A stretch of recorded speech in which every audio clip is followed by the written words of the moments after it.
Olá, sejam bem-vindos ao nosso podcast Desvendando a Geologia. Hoje nós vamos receber os geólogos Christian Meneghini e Giordano Martini, que vão contar um pouco mais para a gente sobre os evaporitos. Olá, gente, sejam bem-vindos. Bom dia. Olá, Priscila, bom dia. Muito obrigada pelo convite. Eu que agradeço a presença de vocês. Vamos lá, gente, vamos começar. O que são os evaporitos? Bom, os evaporitos a que nos referimos, eles podem ser agrupados no que a gente chama de rochas sedimentares, que acabam sendo formados pela precipitação, ou seja, pela cristalização de minerais derivados da evaporação de águas ricas em sais dissolvidos, nos ambientes bem particulares que nós vamos ver logo em seguida. E esses evaporitos, eles somam cerca de 3% da massa total das rochas sedimentares do planeta. E qual é a importância dos evaporitos na economia? Bom, é importante considerar que a exploração desses depósitos salinos é de grande importância econômica na indústria, como, por exemplo, na indústria química, de uma forma direta para a produção de fertilizantes, para materiais de construção, conservação de alimentos e até para a farmacêutica. Na indústria do petróleo também, eles servem como um selante para o óleo e para o gás, por possuir um alto potencial selante devido à sua baixa permeabilidade e porosidade, sendo os depósitos na costa brasileira entre os maiores do mundo. E quais são os minerais que compõem os evaporitos? Bom, muitos desses minerais eles são conhecidos no nosso dia a dia. Por exemplo, a gente tem a halita, que é o nosso sal de cozinha. E a gente também tem outros que são como a gipsita, a anidrita, a silvita, a selenita, a carnalita e a poiolita também. Ou seja, são sais de sulfato e de cloretos. E também a gente tem alguns carbonatos, como a calcita e a dolomita. E, de forma geral, eles têm uma baixa dureza e cores variadas que predominam nas cores claras. E também é importante falar também que os seus cátions e ânions, com os raios iônicos grandes e baixas cargas, como do potássio, do sódio, do cálcio, magnésio, cloro e também de sulfatos e carbonatos.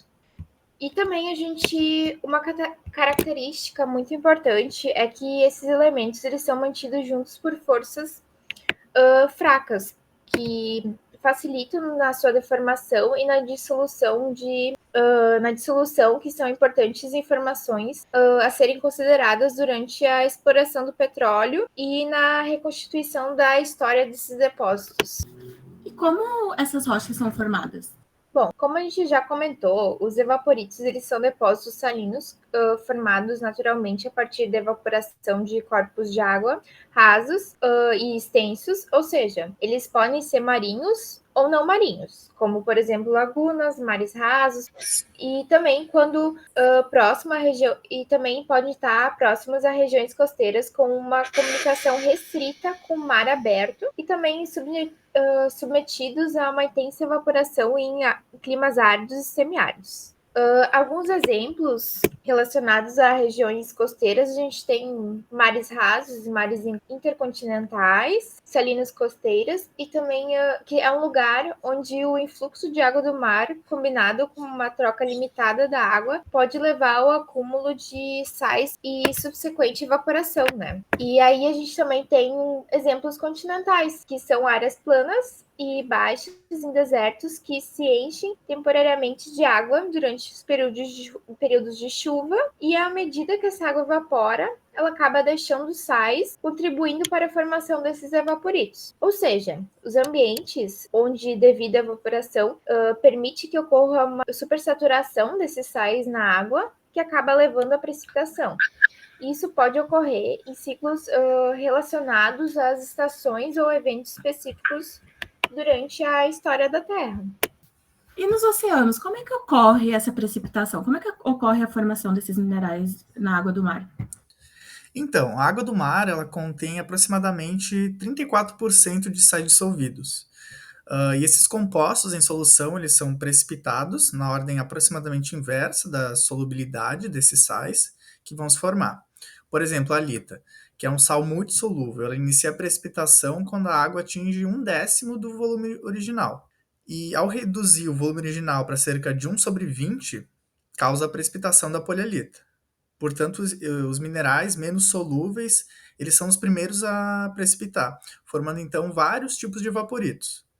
E no contexto do Brasil, no contexto do nosso país, onde são encontrados esses evaporitos, né? Como eles se precipitam aqui no Brasil? Então, globalmente, também no Brasil, a maioria dos evaporitos é de origem marinha. E aqui eles se formaram pela separação gradual dos continentes, formando golfos prévios, criando condições propícias para a restrição do fluxo de água. E eles são encontrados no Paleozoico, das bacias do Amazonas e do Parnaíba, na bacia do Sergipe-Alagoas, do Cretáceo, e nas outras bacias costeiras também. Ou seja, do Nordeste até o sul do país a gente tem esses depósitos evaporíticos.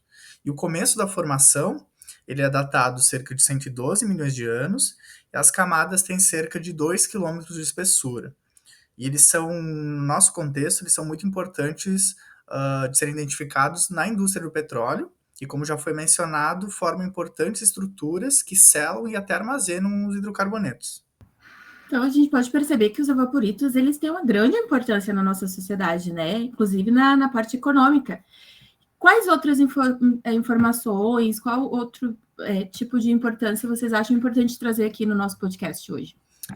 Então, além dessa importância econômica direta, né, diferentes tipos de minerais evaporíticos se formam em ambientes de deposição específicos.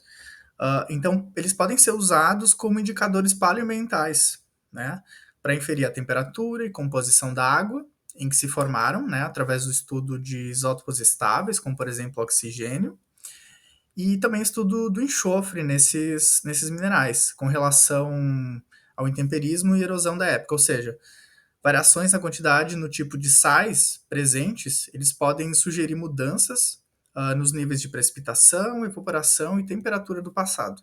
Como que a gente pode saber a idade dos evaporitos? Então, são muitas técnicas que, em teoria, é possível utilizar para dar um período em que essas camadas de sal se formaram.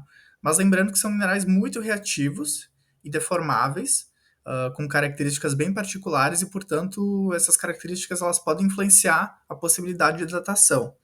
Mas, em teoria, para datação absoluta, é possível usar os métodos potássio-argônio, urânio-urânio, argônio-argônio, rubídio-estrôncio, e também outras técnicas, como indiretas, como a correlação lateral com camadas já datadas, através do conteúdo fossilífero também, camadas vulcânicas entre as camadas de evaporitos, são possibilidades. Já que são raros evaporitos com conteúdo, por exemplo, de pólen, para que possa ser datado.